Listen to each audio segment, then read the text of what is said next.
Hello, good evening. My name is Cesar Cordova. In this conceptual map, as you can see, we have placed the education at the center of everything, helping you understand how it's linked to citizenship and cultural identity. So, we have discussed ideas about how education can develop cultural identity, taking into account whether it follows a transformative perspective.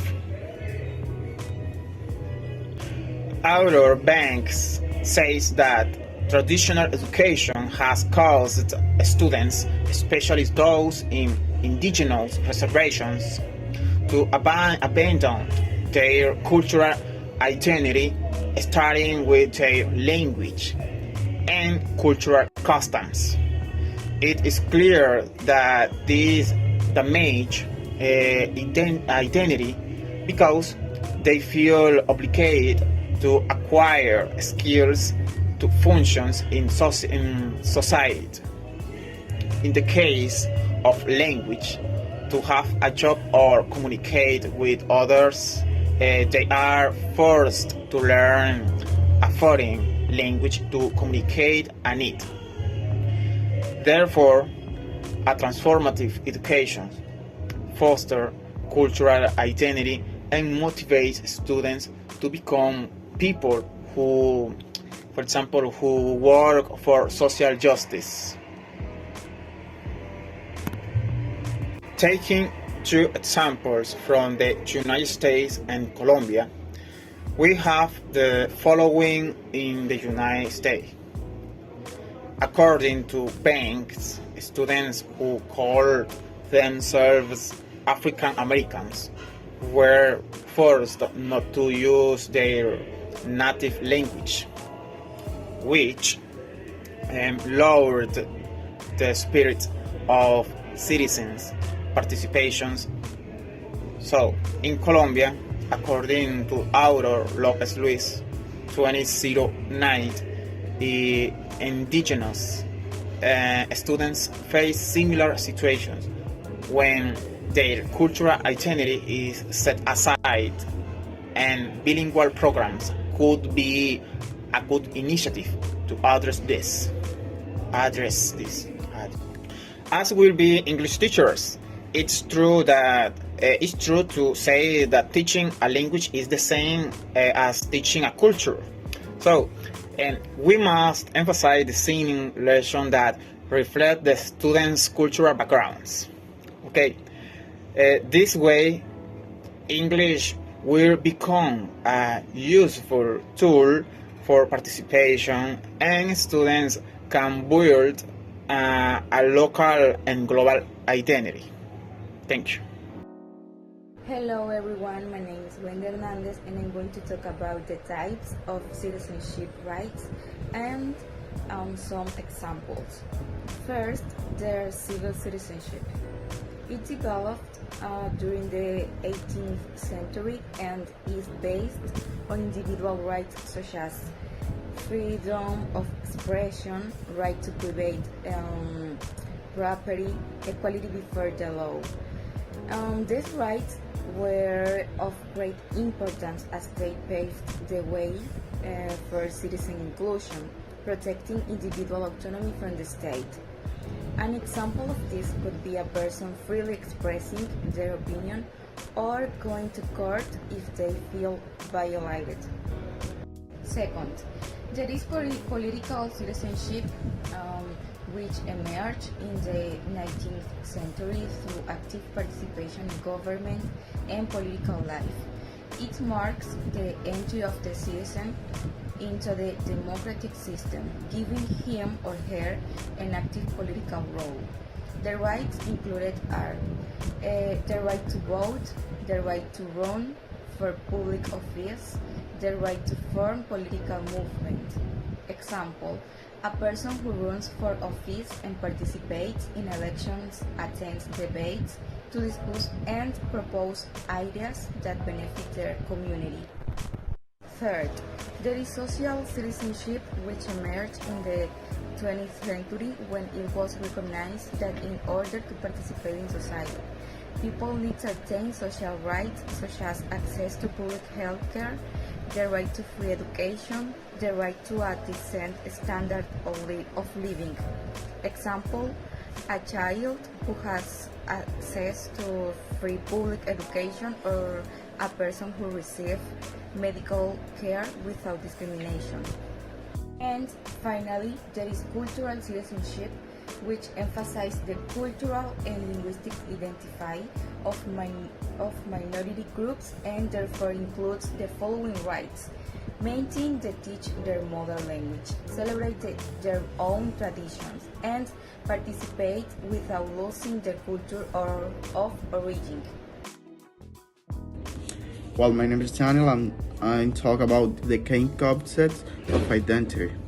We need to first we need to explain what is identity. Identity is the way that people relate to their culture, their country, and the world, being a dynamic and diverse construction. Well, the first one is cultural identity. Identity is what connects us to our roots. It is the language that we speak, the custom that we follow, the beliefs that we share, and the way that we use to express ourselves. In a country as diverse as Colombia, this identity is seen as the richness of indigenous people and Afro-descendants and the rural communities who continue to keep their tradition and their world values alive, reminding us of who we are and where we come from.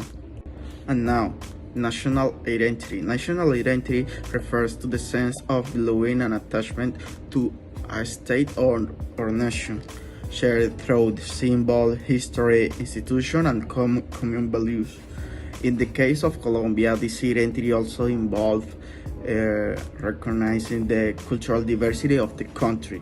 The concept of citizenship should include and respect differences like the culture, ethnic, and the linguistic identity, so dialogue groups feel part of nation and recognized in the construction of and include the national identity. Well, finally, we have global identity. Global identity refers to the idea of feeling a part of a global community and taking on a commitment to the well-being of all humanity. According to Nussbaum, both individual and nation must develop a consciousness that goes beyond the local and the personal, and this involves recognizing and the actions of issues and the effort of everyone, such as the climate changes, poverty, or armed conflict, always seeking to contribute to solution and benefit the entire world. Okay, hi, it's a pleasure. My name is Daniel Molina.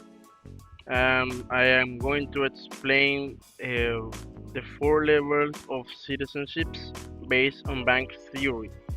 Um, we are going to adapt those concepts in the context of Colombia.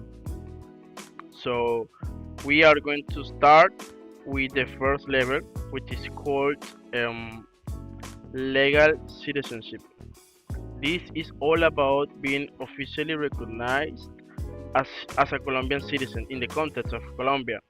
In It means that you have a very important national ID. In the case of Colombia, it is called Cédula de Ciudadanía. And with this, you can enjoy the basic rights and responsibilities that comes with this ID. It's like think about it as your legal membership of the in the country, regardless of how involved are you in civic activities. Um, The next up is called minimal citizenship. Everything in this level is about talking part informal democratic processes, like casting your vote for elections. For instance, Colombia citizens have the opportunity to vote in presidential, congressional, or local elections. This is very fundamental. This is a fundamental yet basic way to engage in civic life, and it helps to legitimize our political systems. If we move to the third level, which is called active citizenship, it goes beyond just voting. In this level, citizens who are active are those who take part in actions that support or uphold the laws and social norms we have. In Colombia, this might look like joining peaceful protests to advocate for social policies or attending community meeting to back government initiatives. Um, the, the, the goal the goal is to reinforce the current social order rather than challenge it. Finally, we have transformative citizenship. Um, Everything in this level um, is about actively working to challenge, change, or dismantle unjust laws and social injustices. For example, we have to think of Colombia citizens who join social movements like peace process, uh, um, sex education campaigns, or march for indigenous rights. Uh, Even if their actions go against existing policies or institutions, they are striving for social justice and equality, and they often are putting themselves at war with authorities.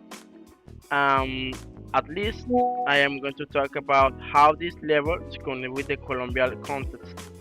From my point of view, most citizens might primarily operate with the legal or minimal levels.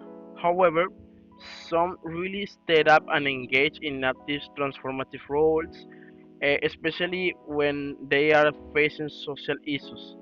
If we try to understand these levels, we can have a clearer picture of how people participate in democracy and drive social change. This is very important.